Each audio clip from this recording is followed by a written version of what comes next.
Can we begin?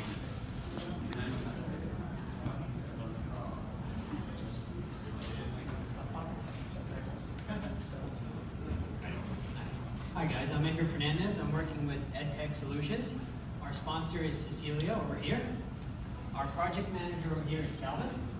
And my other group members are Enoch, Jerry, and Kevin. I'm part of the development team. There's 3 of us.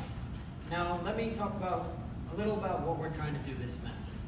So our goal is to create an iOS and Android app, both app stores, that will allow high school students to study for the stressful ACT and SAT college admissions exam. As we all know, that can be pretty difficult when we have no one to help us.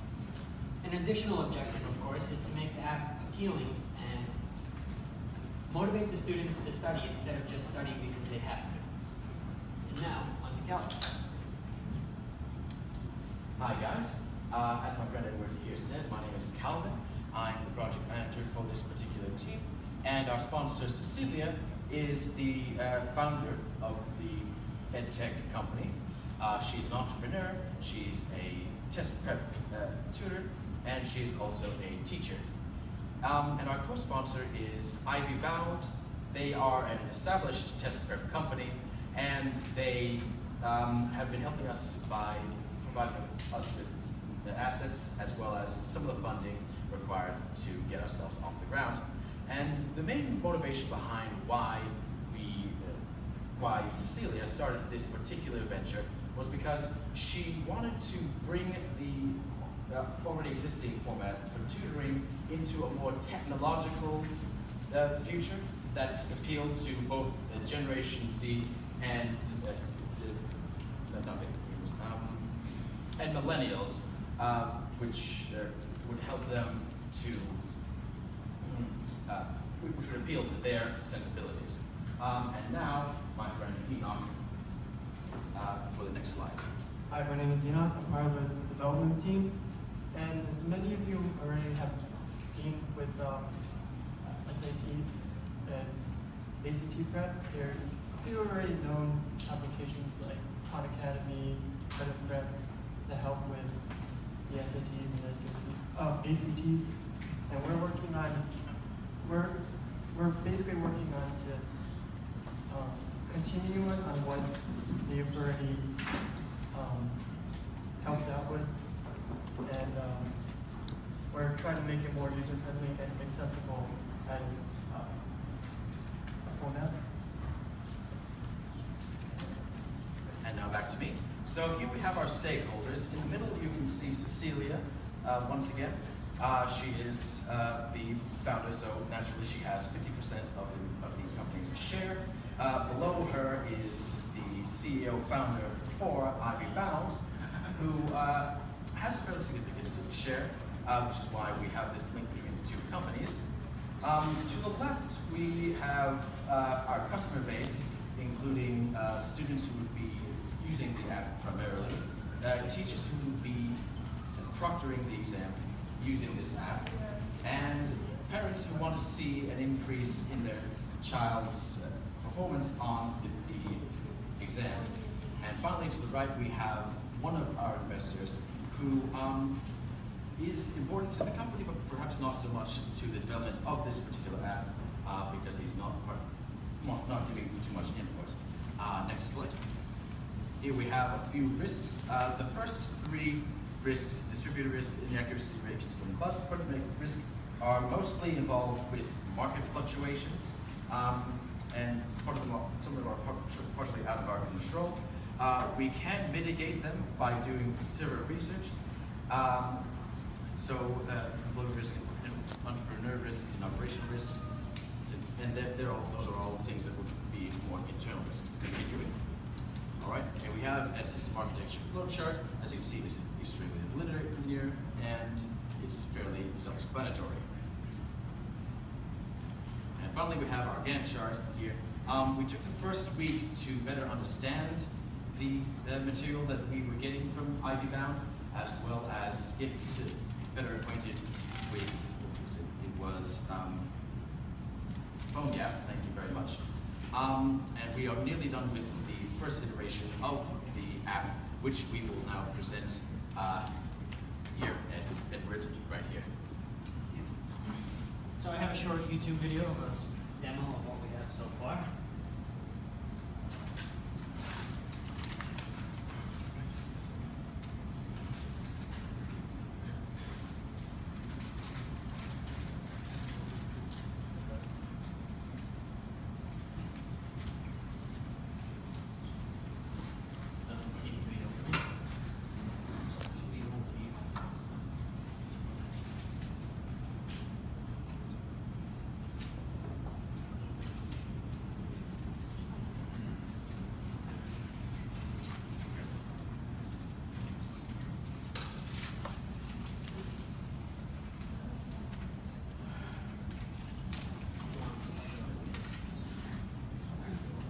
So we're having some trouble showing the demo, so we're just going to go ahead and show it at the end.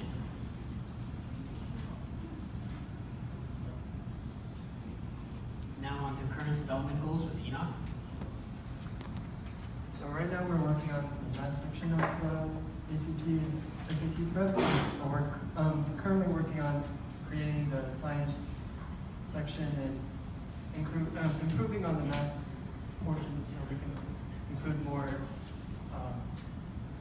with that section, as well as making it more aesthetically pleasing and adding detail to the application, as well as making it more immersive for the user. And on to Jerry. Okay. Hi, my name is Jason Guo, so I'll call Jerry. So this is the following features of the future we want to create. If possible, we want to create a help service, so if students have any question, we can ask them. So also the online or offline readable, so they can know how they wear in the app. So also the SAT. Also the reward system, so they can earn the prize if they wear in the club student. Finally, the integration with social media, so if they can share with their friends on the Facebook. Yeah. Also, we want to do the writing section for the English section. Let's create the ACT test. So let's go to the writing. Okay. Hello, everybody. Apart from us building an app, I'm sorry, I know we're pressed for time. Just real quick, just a quick rundown of our marketing strategy. Is just apart from building the actual app and having content for users, we also recognize that this app has to sell eventually. So right now we're in the process of conducting research, making surveys for our target market, which would you guys already saw were those students, those parents that will eventually make those decisions for their kids at some point. So that's where we are right now. I just want to give it to Calvin just for some closing remarks. All right. So we feel fairly confident that this app should provide very good service for people who want to get all the benefits of tutoring but don't want to deal with any of the costs of actually hiring a tutor, as well as a more intuitive process through technology. Now, are there any questions? Thank you very much.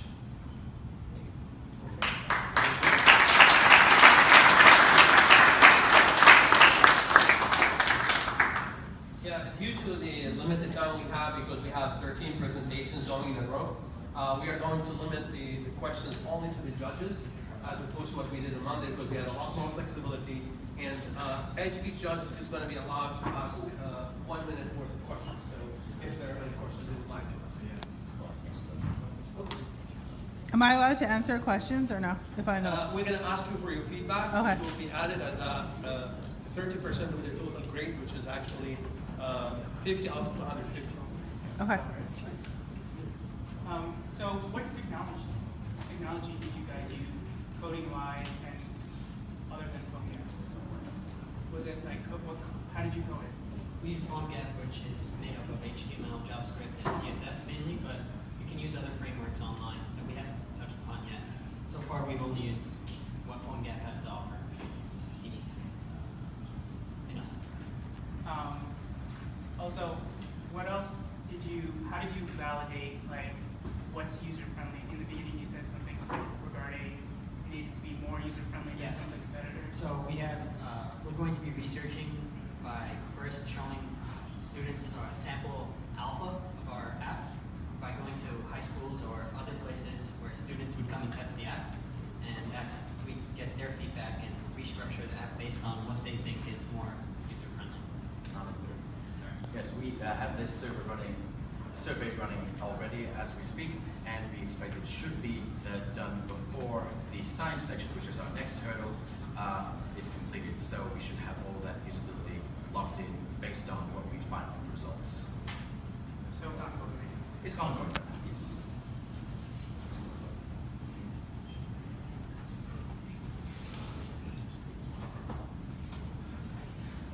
So you guys mentioned Gantt chart and actually showed the Gantt chart. But can you actually kind of break down the complex on the process of the Gantt chart and what the flow is? All right. Could we possibly move back up to the Gantt chart? Yes. All right. So it's mostly a linear flow, as you can. It's mostly a linear flow, as you can see. This was our first area where we were just getting to know the programs. This whole area represents the math section, which we are 95% done with. This area represents the science section, which we are hoping will be accelerated compared to the math section because we were just sort of getting our feet wet with that. This is the survey, which I have been mentioning. And this is just a bar of area that I left so that we could possibly iron out any loose ends. So, okay, I got another question. You have a completion that's for number 5 at 0%, but you completed number 6 at 50%. How do you go there? Well, we have two separate things going on right now. We have a development team which is actually doing the program, whereas I and Cecilia are dealing with actually implementing the survey and sending it out to participants. The other question I had is the remediation of project risk that you have. Maybe due to time limitation or anything, it was not really discussed or anything. Maybe go into more detail. Yes, we definitely had a lot more mitigations going on, but then I saw the 3 minutes left in the card and I had to speed that process up. But quite a few of the marketing litigations, as I mentioned, are being handled by the person that we hired, the guy, remember this, the stakeholder chat, the person who was at the top corner of it. He has actually been hired by Cecilia to deal with a lot of the marketing and also with the growth, with something called growth hacking, which involves going into social media and like upping the interest based on that. So that's one of it. Kevin is also on our marketing team as well. He's getting his feedback with that as well. So he's sort of getting involved with that process. He's sort of our link to that particular side of things, I think. Just quickly, I know you mentioned project risk. What are the challenges you're facing? Well, so far, I mean, one of the things that we had the challenge on was making sure that all of our coders were in the same room at the same time. And I think they've sort of established a time it was on Wednesday, yes? Yes. Yeah. So now they're definitely getting in the same room at the same time to do the coding, as opposed to just doing it online. And I think we've made some good progress. What was the rest of the question? What are the challenges you face for the project itself? Right. I mean, it's mostly been a programming challenge for us. The survey so far has been fairly straightforward. We've been using SurveyMonkey. We're getting results, and now we're just going to analyze these results.